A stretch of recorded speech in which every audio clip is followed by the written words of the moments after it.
Nesse vídeo eu vou trazer para vocês uma informação relacionada ao Ibovespa, aos juros aqui no país, sobre a Eletrobras, sobre a queda forte nos frigoríficos, em especial Marfrig, com rebaixamento de recomendações, e tratar aqui de Copel com uma recomendação de compra do Itaú. Então vem comigo. Salve, salve, investidores! Como é que vocês estão? Sempre lembrando que antes de continuar, você clica no botão aí embaixo de inscrever-se para ajudar esse canal. E o Ibovespa na presente data caiu 0,4%, uma mera correção após 3 altas seguidas na nossa bolsa de valores. O índice futuro, contudo, está bem acima do índice do mercado à vista, significando ainda que o mercado pode ter força para subir alguma coisa. E nesse contexto de mercado em alta, a grande expectativa dos investidores é justamente uma eventual antecipação do rebaixamento dos juros, porque o IPCA veio abaixo do esperado em março. Só que o presidente do Banco Central, Roberto Campos Neto, disse que, obviamente, a queda da inflação é positiva, mas o corte dos juros não será imediato, já que, segundo ele, a autoridade monetária ainda precisa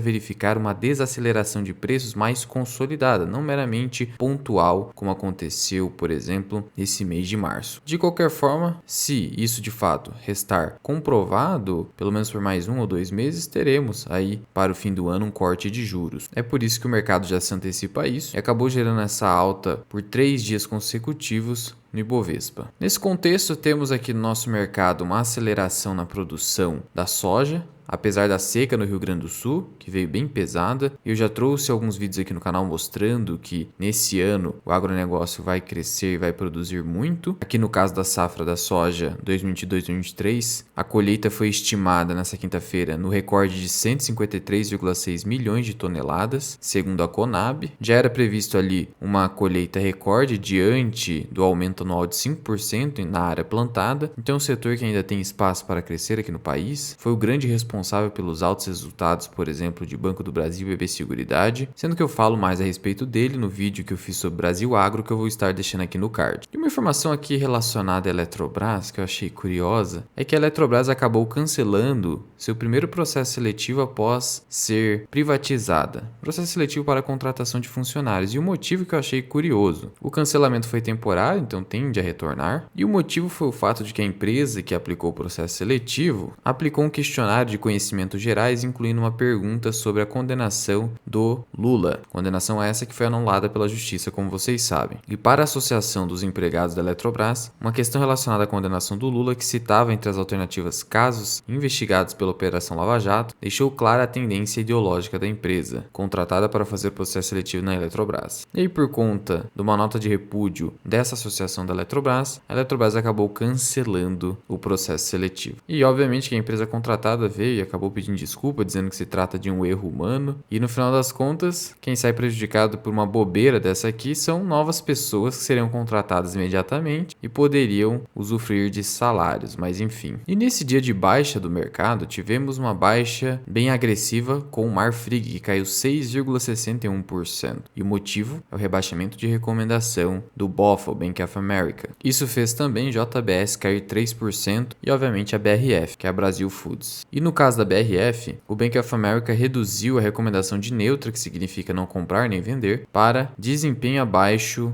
da média, o que equivale à venda, e isso arrastou o preço. Esses bancos têm o poder de manipular os preços dos ativos, cortando o preço de 9 para 6,30, um corte muito pesado, por isso uma queda de 7% em BRF. E segundo o BOFA, eles estão vendo sinais de que a empresa terá dificuldades para navegar no ambiente volátil, a empresa enfrenta demanda doméstica fraca, excesso de oferta de frango, margens de exportação baixas e custos ainda elevados. Isso, na visão deles, vai levar a resultados operacionais fracos e pode levar a uma queima de caixa de 1,4 bilhão de reais. E segundo eles, a recuperação deve ser lenta, vai depender de preços mais altos do frango e estabilização ou declínio dos custos da ração e ainda aumento dos preços internos. Diante desse cenário de resultado operacional fraco, o BOF entende que a alavancagem financeira da companhia será de 4 vezes EBITDA, que é um endividamento elevado para o ano de 2023, sendo que as ações da BRF já caem em apenas um ano 57%. Já em relação a Marfrig, houve um corte aqui de recomendação de R$ 9,00 para R$ 7,60, justamente para refletir as expectativas mais baixas da BRF, que é justamente ali o patinho feio dentro da Marfrig. E o grande desafio hoje, que já foi experimentado no último trimestre de 2022 por Marfrig, é justamente ali o ciclo negativo da carne bovina nos Estados Unidos. E aí, para você que não entende por que essa correlação entre resultados da BRF e os resultados da Marfrig, acontece que hoje, dentro aqui da composição da receita líquida da Marfrig, 32% é BRF, já que houve aquisição de uma grande participação na empresa. E o Marcos Molina, que é o acionista controlador da Marfrig, já disse que o foco hoje da Marfrig será justamente consertar a BRF, já que ela é o grande problema hoje da Marfrig. Conforme entrevista ali que o Molina deu a Bloomberg, o foco hoje da Marfrig será justamente melhorar as margens da BRF, que viu o preço das suas ações despencar após prejuízos trimestrais consecutivos. Temos ainda a visão do BTG, você pode acessar os relatórios do BTG aqui em Research 360, em produto, caso você queira ter acesso ao BTG Pactual com corretagem grátis. Eu deixo o link aqui na descrição do primeiro comentário fixado. E você é direcionado aqui para o Research do BTG. E aqui dentro há o relatório de Marfrig, dia 2 de março de 2023. E o BTG permanece neutro com relação ao Marfrig, com preço-alvo ali de R$10, e o principal destaque aqui é justamente as margens baixas que estão sendo suportadas pela Marfrig e também pela BRF. O BTG também destaca aqui o ciclo do gado nos Estados Unidos, que virou para queda, e isso poderia gerar uma necessidade maior de investimentos ali na Marfrig e dificultar a sua desalavancagem, que é elevada, é uma empresa mais arriscada nesse sentido, e é por isso que eles permanecem neutro na companhia, mas o preço-alvo aqui de R$10 acaba sendo até elevado. Marfrig então está ali agora cotada a 6,36, negociando abaixo do valor patrimonial da ação. O mercado já precifica dessa forma porque prevê resultados mais fracos que vão consumir caixa e reduzir o patrimônio líquido. As suas margens estão extremamente baixas. Se você olhar pura e simplesmente para os indicadores hoje, você vai verificar que a companhia está com excelentes indicadores, mas não é assim que funciona, porque os indicadores refletem o passado e você precisa projetar esses indicadores para 2023. Então esse PL aqui da Marfrig vai disparar pelo menos para 6, 7 vezes. A relação EV sobre EBIT pode disparar próximo de 10. E o endividamento, que é a parte mais preocupante, 4 vezes EBITDA. Como vocês sabem, eu tenho uma participação ali em Marfrig, atualmente de 2,25%. É uma participação pequena frente ao meu portfólio total aqui de ações brasileiras, 2.500 ações. Estou com preço médio ali de 8,16, mas já recebi 10% de dividendos, então abatendo desses 20 seria 10% de perda. Quando montei posição em Marfrig, estava ciente dessa queda nas margens e na queda do ciclo, mas aqui entra uma lição muito importante. Lembrando que esse vídeo não é recomendação de investimentos e eu, obviamente, não vou fazer nenhum movimento com Marfrig, nem comprar nem vender. Para mim, já cheguei numa posição máxima de risco que eu posso suportar no momento, considerando as incertezas que ainda pairam sobre Marfrig, a qual, entre Marfrig e JBS, é a mais descontada. Você vai perceber aqui no comparativo que de indicadores de valuation, ela possui os indicadores mais descontados. Contudo, como eu disse, são indicadores que refletem o passado, quando a empresa ainda estava se beneficiando de um ciclo do gado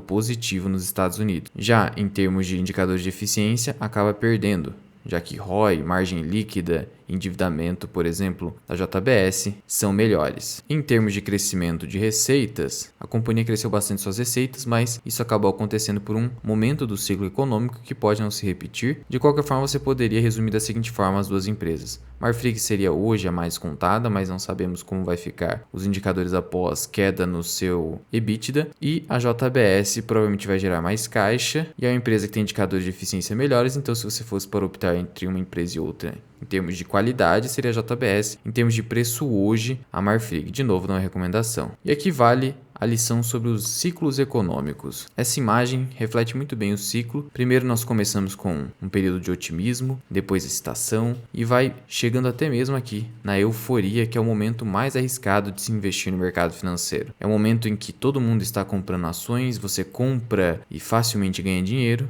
Contudo, quando esse momento passa, começa a Grande Depressão. E chegamos à Grande Depressão aqui no fundo, quando ninguém quer comprar, quando ninguém mais fala sobre ações ou fundos imobiliários, e enquanto isso, os investidores pacientes, que têm visão de longo prazo, estão acumulando ações aqui nesse momento. E aí, depois, quando o pessoal começa a voltar a falar sobre ações, fundos imobiliários, esse pessoal que já acumulou aqui nessa curva, começa a vender para a manada, para a sardinhada, que está comprando aqui no topo, e o ciclo chega de novo ao mesmo ponto anterior, e isso vai ocorrendo no longo prazo. Por quê? Porque o ser ser humano é exagerado tanto no otimismo quanto no pessimismo, por isso que o mercado anda em ciclos. E em relação a Marfrig, é uma empresa que não dá para considerar dividendos completamente inconsistentes, então você compra uma ação como essa para colocar numa carteira de oportunidade visando ganho de capital, e para isso não há outra maneira senão você comprar na baixa do ciclo, quando está ocorrendo isso aqui. E é exatamente esse momento que está acontecendo ali com o Marfrig. Ela está passando por um momento difícil, queda nas suas margens, alto endividamento, então você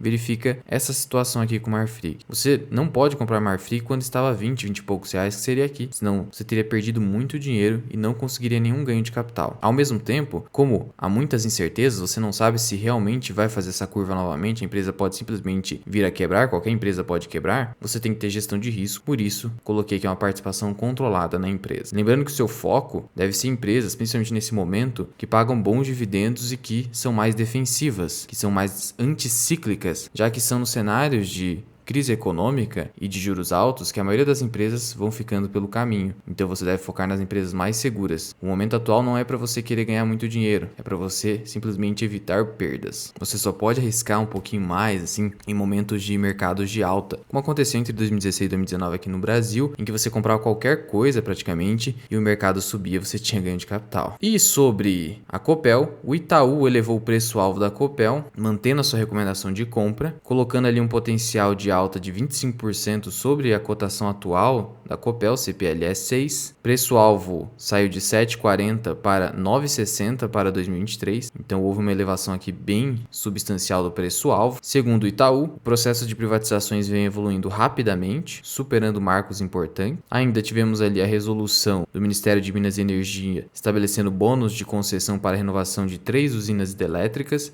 dando mais previsibilidade de receita para a Copel no futuro. E o Itaú ainda cita o acordo que foi feito entre Itaú e Paraná, em que o Itaú se beneficiou, porque ele vai receber 1,7 bilhão de reais no acordo relacionado ao Banestado em apenas 2 anos, e isso destrava as ações da Copel, que estavam em garantia e estava impedindo de dar prosseguimento no processo de privatização, e foi justamente nesse fato relevante aqui que a Copel informou a respeito disso, sobre a baixa no gravame das ações de emissão da Copel. Diante dessa situação, a companhia também esclareceu aqui em resposta ao ofício da CVM que vai prosseguir com o processo de privatização, que essa era uma etapa que estava ainda travando a continuidade desse procedimento para transformar a Copel em uma corporation. Por conta disso, as ações voltaram a subir, subiram forte. A CPLA 6 voltando aqui para a casa dos R$8. Ela já vinha tocado aqui quase R$9 e acabou corrigindo, dando oportunidade de compra para quem acumula as ações, e depois voltou a disparar. Sendo que ainda os analistas do Itaú estão bastante otimistas quanto aos ganhos que podem advir de uma privatização, vendo espaço para mais ganhos de eficiência, ainda que bem menores do que havia sido projetado para a privatização da Eletrobras, por exemplo. E o BTG mantém aqui recomendação de compra em CPLE 6 com preço-alvo de 8,20, então já está bem próximo do preço-alvo do BTG. Dentro da minha carteira eu detenho aqui 3.600 ações de CPLE 6 com 25% de valorização fora os dividendos, quase 4% da carteira, mas temos aqui também uma outra posição que coloquei em março, em CPLE 3, 1.000 ações, quase 1%, então no total tenho mais de 4% da carteira de ações brasileiras em Copel, já deu 17% de valorização por conta de toda essa disparada que eu falei para vocês. Peguei a 5,88, na minha visão estava descontada, queria aumentar a posição em Copel e como estava mais barato que a classe de ação 6, que é a preferencial classe B, acabei optando pela ordinária. E aí você verifica aqui que a ordinária negocia um PVP abaixo de 1, enquanto a 6 acima de 1, então ainda está com mais desconto. Alô, por que você acumulou a 6 antes? Porque ela estava mais barata quando eu comecei a fazer a compra, agora não. E não há problema de você fazer esse câmbio de classe de ações conforme o preço. Mas cuidado, essa recomendação de compra aqui é perigosa, principalmente se você tem uma grande quantidade de capital para aportar. Se você seguir esse tipo de recomendação, você vai acabar sofrendo com a volatilidade. Ah, Luan, o Itaú mandou comprar Copel com preço-alvo de mais de R$9, ainda nem deu R$8, então eu posso mandar 100, 200, 300 mil direto em Copel? Aí é maluquice, porque talvez você não suporte toda a volatilidade que vai ter, principalmente porque, como eu falei para vocês, deu essa disparada aqui, você acha que as ações vão ficar disparando o tempo inteiro, sem nenhuma correção? Então cuidado com isso. Claro que para pequenos aportes eu não vejo problema, mas para grandes aportes é preciso ter muito cuidado com o preço, com uma proteção contra si mesmo. Ah, e muito cuidado,